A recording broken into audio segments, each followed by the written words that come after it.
Ladies and gentlemen, welcome to week 3 in CU 101 Culinary Foundations. Chef Matthew and I welcome you to another fine live session. And we are excited this week. I just got back from the Yucatan Peninsula. I spent the last week there discovering lots of really cool foods down there. So I am ready to roll and have a great session. How's everybody feeling after weeks 1 and 2? Can we get some thumbs up out there? Yeah, is everybody learning something? Victoria, what about you? You there? Yeah, everybody else? Daniel down there? Patrick? All right, cool.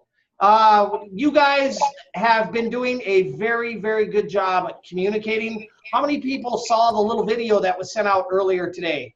Did anybody see that? That was sent out through the Moodle message? Keep up the good communication. Make sure that you are talking to myself. If you don't understand the assignment, if you have questions about the assignment, or if you have other life challenges going on. If you have any questions about your particular assignment, the grade you received, or the evaluation that you received, make sure that you reach out and you talk to Chef Matthew. That's what he's there for, and he'll give you a very thorough explanation and get right back to you. And our phone numbers are also listed on the right-hand side of the class page. So, Chef Matthew, I hear that we've got some great assignments this past week, and I'm excited to talk about those in just a moment. How did everybody like the knife cuts this week? Yeah, good? Yeah, Julie's like, yeah. Sarah's up there. Rachel's down there. Yeah, Deborah, what about you? She's running away on me. Deborah, do you like those knife cuts this week? Yeah, cool. Those are knife cuts that you will use in industry. I want everybody to continue to remain focused on the consistency of the knife cuts, the knife grip, and the claw grip.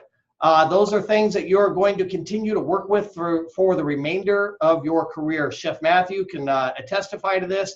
We still practice constantly with our knife grips and our knife cuts. Knife cuts are such a critical element in the restaurant industry. It promotes consistency, cost effectiveness, appearance, cooking times, everything else. So it's a very critical thing that you have to continue to work on. And then the chicken fabrication. How many people like that? Any thumbs up out there? Awesome. Yeah, look at Rachel. She's all happy about that down there. That's cool. It is, Rudy's up there all excited about it. You know what? When I first started cooking, I mean, I ran a resort at one point in time, and we didn't buy any fabricated chicken. We had to fabricate all of our own chickens. That was 5 or 6 cases per day. It's a skill that promotes cost effectiveness. You make so much more money, and that's what we're all about in the restaurant industry, is making money. If nobody has told you this yet, the #1 responsibility of a chef in this industry is to generate profit, right? Regardless of your culinary ability, regardless of how nice you are, regardless of anything else, if you can't generate profit, then what good are you to an owner, right? Or what good are you to a bank if you are the owner? So a lot of these techniques that we are teaching you definitely are aimed at cost effectiveness, and the reason the entire industry does this is because it does generate profit. When it comes to breaking down chickens, we learned, and we're going to learn this week, we take that carcass and then we make stock, and then we saute those chicken breasts, and then we stuff those chicken legs. So we have a lot of different byproducts that come from just that one simple technique. So it's very cost effective in the long run. Knowledge check last week was about sanitation. What'd you guys think about that? Good. Yeah? Does everybody realize the vast, Rudy's up there, everyone needs to realize the vast importance of that subject, right? It is probably one of the most expensive things to go wrong in a kitchen is poor sanitation. I know, who was it, Andrea up there, that was talking about the test strips earlier before class started.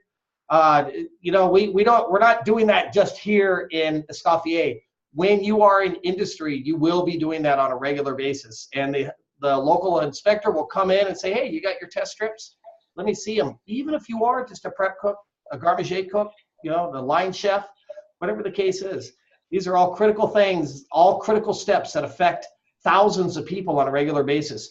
In a hotel, I ran one hotel for a couple of years. We fed close to 4,000 people every 48 hours, right? So if my staff was not properly trained on sanitation techniques and they made one vital mistake, can you imagine the ramifications in a group of 4,000 people that would have? That's huge. So this is why we really send these things home. Chef Matthew, what do you got? What do you think this week? Well, I thought it was pretty good. I've been surprised by the chicken fabrication, and a lot of students have said that they had a tougher time with the carrots than the chicken.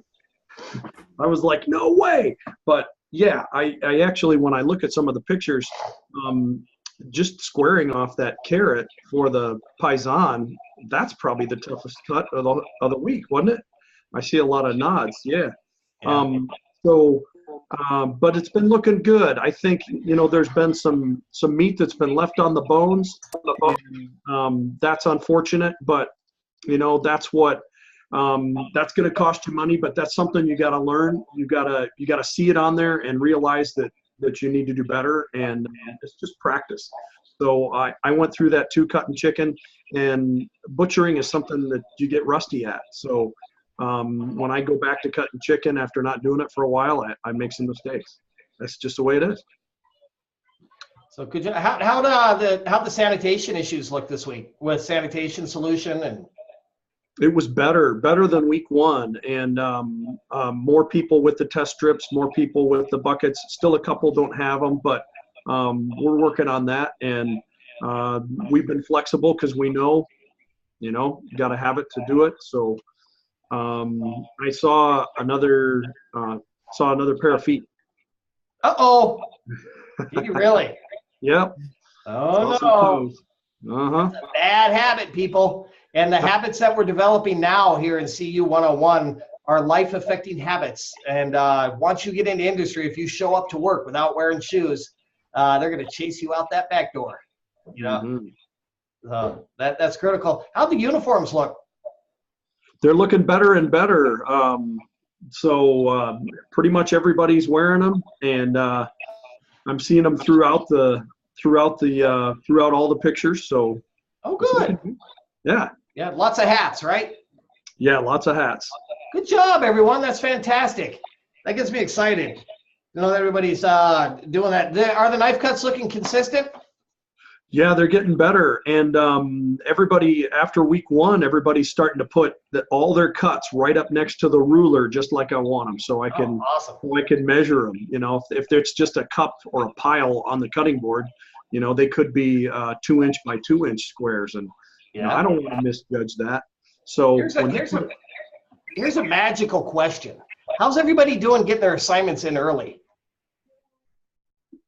Pretty good. We had a lot more this week than last week. Yeah. I think we were at, they call it OTS, right? On time submission. I think we had over 65%, something like that. Getting better. Yeah. Ladies and gents, I know we drive this point home, and we talk about this probably a little bit too much. In industry, once you all become executive chefs and you're running your own kitchens or you own your own restaurants, you will learn the value of not waiting till the last minute. Waiting till the last minute, procrastination is the kiss of death in the restaurant industry. So Chef Matthew and I keep talking to you about this. The reason is we want you to develop that habit. If that assignment is due on Tuesday, hey, do it Sunday, right? Kick back Monday, Tuesday. Get ready for the next week. You all are going to learn. You never know what's going to happen in life. You never know who's going to call in sick. You never know who's going to book a large group. You never know which purveyor is not going to deliver something. There's always something to overcome within the restaurant industry. And if you wait till the last minute and procrastinate, you will fall. So we want everybody to start really running ahead of the game on this whole show. Any other comments, Chef Matthew? No, nothing comes to the top of my head. So. Cool. Well, thank you. I think that's awesome. Ladies and gents, I did want to mention one other quick thing before we get rolling on this week, and it's a big week. If anyone is having any type of challenges with Google or any other type of technical challenges, make sure you call 877-224-8576, technical support. Or on the top of the class page, you will see a help tab. And that help tab has a lot of videos in there that will guide you through these challenges. If you have a hard time or any type of challenge getting a hold of technical support, reach out, let us know. We can help you. They get real busy sometimes and they try their best, but sometimes we can help you out and expedite that as well. So don't be afraid to reach out, but make sure you take full advantage of that. For those of you that are still struggling with Google Drive, it gets easier. Within a couple of weeks, it's going to be like riding a bike and you're going to be a rock star on it. So hang in there, ladies and gents. It gets a lot easier. All right, everybody, put on your seatbelts. It's a busy week here in CU 101. Let's take a look at our class page this week and see what's going on. Can everybody see that? Nope. No. Ah, there it is. There it is. All right. Yep. All right, ladies and gents, this is week 3. Once again, I've mentioned this a couple of times. My contact information is right here. Chef Matthew's contact information is right here. And this help tab right up here at the top, if you click on Help Center, you know what? There's all the videos in there about Google Drive, and they're going to help you out. So it'll take care of it. Research materials and your knowledge check. Get that done tonight. At the conclusion of this class, take 15-20 minutes, read that research material, and get your knowledge check done. Remember, that is due this Saturday. We had a number of people that failed to turn it in this week. Those points catch up to you at the end. It can mean the difference between passing and failing the class, and we don't want to put anybody in that predicament. So make sure you get it done early. Just get it out of the way. Thanks for being at the live session tonight, everybody. That's awesome. You're going to get all the valuable information that you need. Once again, if you can't make it, don't forget the live session archive. Discussion board, we're going to talk about here in just a moment. We're going to go through all the specifics on how to do that since this is our first discussion board. And then down here on our assignments, we have chicken stock, minestrone, and veloute sauce. We'll talk about those. And then down at the bottom of our class page, if you click on these, this is a help folder that we'll get into in a moment, and then some short videos on how to prepare our dishes this week. We've had a number of inquiries regarding the discussion board, and Chef Matthew